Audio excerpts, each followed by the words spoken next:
Bonjour les parents, j'espère que vous allez bien. On est en début décembre, on approche des fêtes de Noël. Moi c'est super parce que je suis une tarée des fêtes de Noël. Pas pour son aspect religieux, hein, en ce qui concerne la fête, même si j'ai ma propre philosophie de vie, mes propres croyances, mais plutôt parce que pour moi Noël c'est une fête de famille, une fête pour les enfants, les petits-enfants, mes petits-enfants, les petits-enfants du village. Bon ben voilà, c'est super. Donc d'ailleurs je vais vous faire une petite vidéo plus tard sur toutes les décos que j'ai faites avec ma sœur parce que je suis très très fière de nous et du travail qu'on a fait. Bon, allez. Sous la vidéo, comme d'habitude, vous trouverez le lien qui vous permet d'accéder pardon, à 4 vidéos gratuites. Voilà. Alors, aujourd'hui, j'avais plusieurs possibilités, hein. On a dit toujours, si on veut être intéressé, nos abonnés, il faut voir un petit peu quelles sont les, les vidéos les plus regardées et puis reparler de ce thème parce qu'il y a évidemment toujours des choses intéressantes à dire. Et moi, ce que j'ai constaté, effectivement, mais ça je le sais, c'est pas nouveau, c'est que celle qui est le plus vue, c'est, attendez que je regarde mon petit papier, c'est faire l'amour pendant la grossesse et 3 positions de confort. Et puis la deuxième qui est le plus vue, c'est 3 raisons essentielles pour faire l'amour pendant la grossesse. Et la troisième, c'est la grossesse et le premier trimestre de grossesse avec ses nausées, vomissements et tout ça. Bon, il fallait que je fasse un choix. Honnêtement, je n'ai pas du tout envie de vous parler des inconvénients du premier trimestre de la grossesse. J'ai fait je ne sais combien de vidéos sur ce thème et voilà, donc je pense que vous avez trouvé entre ma chaîne, le blog et puisque vous avez été chercher ailleurs et c'est très bien, vous avez trouvé beaucoup d'infos. Alors moi, ce que j'ai envie de ce dont je vais vous parler maintenant, évidemment, c'est toujours le même thème. Après tout, pourquoi pas, on en a vraiment besoin en ce moment, hein, c'est quand même pas toujours très facile. Et puis, surtout pour les jeunes d'ailleurs, hein, je regardais un petit documentaire hier où il disait que les jeunes vivaient très très mal ce deuxième confinement particulièrement, à cause de l'isolement que ça a pu créer et puis les conséquences sur le psychisme et ce sentiment un petit peu d'être abandonné ou d'être mis de côté, un petit peu dépressif, bon, etc. Donc je me suis dit que le meilleur choix possible, sans aucun doute, c'est encore faire l'amour, n'est-ce pas? Voilà. Bon, alors voilà.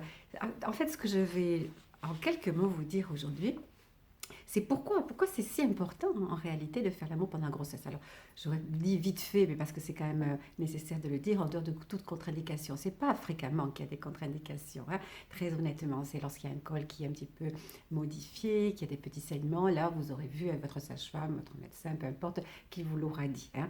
Là, dans la majorité des cas, il n'y a pas de problème particulier. Et à ce moment-là, vous pouvez avoir autant de rapports que vous le souhaitez. Voilà, alors pourquoi? Eh bien, parce que c'est un moment d'intimité, bien sûr, vous allez me dire, hein, j'invente rien, là c'est clair, qui est retrouvé dans le couple. Et c'est important parce que la grossesse représentant une histoire entre cette femme et ce bébé qui est en train de pousser à l'intérieur, et même si le ou la partenaire appartient quand même à cette relation, il n'empêche que cette troisième personne, hein, maman, bébé et le géniteur ou la partenaire est quand même à l'extérieur de ce cercle-là. Donc, il faut favoriser tous les moments qui permettraient d'inclure cette personne-là qui vous accompagne, hein.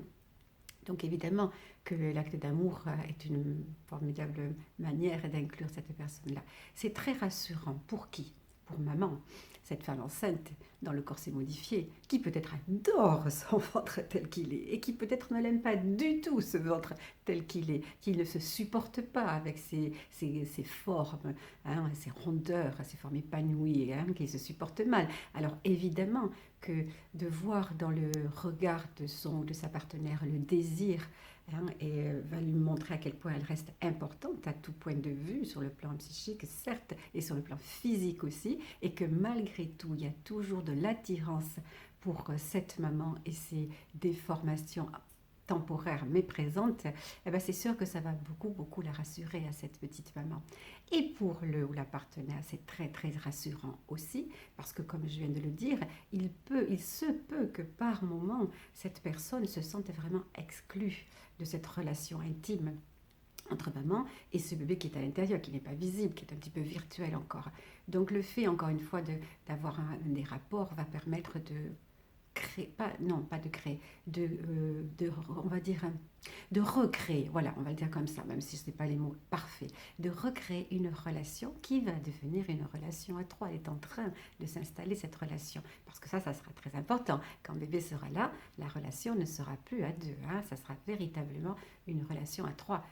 Le géniteur, le papa, celui qui est au fils de papa ou la deuxième maman, mais c'est véritablement une relation à trois entre cette personne-là, maman et son bébé. Et ça, pour bébé, c'est essentiel. C'est un véritable pilier, pas une relation fusionnelle à deux, dévorante, déstabilisante et déséquilibrante, non. Une relation importante à maman, certes, et une relation avec le tiers, qui va permettre d'établir un véritable équilibre dans ce foyer. Voilà, voilà. C'est donc hyper important de faire l'amour pendant la grossesse. Et puis, une dernière petite chose avant de vous laisser, bébé n'en souffre absolument pas. Hein. Je sais, souvent j'ai des commentaires de cet ordre-là, mais est-ce qu'on risque pas de faire mal au bébé, etc., etc. Si maman n'a pas mal dans les positions, ça je vous avais vu, je vous en avais déjà parlé, les positions que vous adoptez, euh, il n'y a aucune raison de penser que bébé peut avoir mal. Bébé n'est pas touché, hein. Il est vraiment très protégé dans sa bulle, dans son paradis, entre la paroi utérine, le col aussi qui est bien fermé en bas, entre la poche des os comme un ballon de baudruche et l'eau dans laquelle il est. Non, il n'y a aucun souci, aucun problème.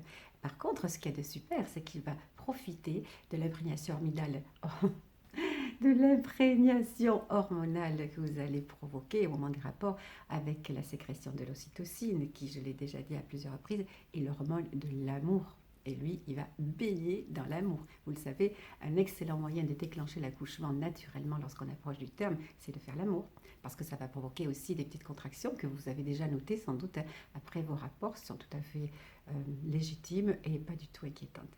Voilà, mes petits parents, je vous embrasse. Je vous dis à très vite dans ma petite vidéo sur Noël. Ciao, à très vite. Ciao, ciao.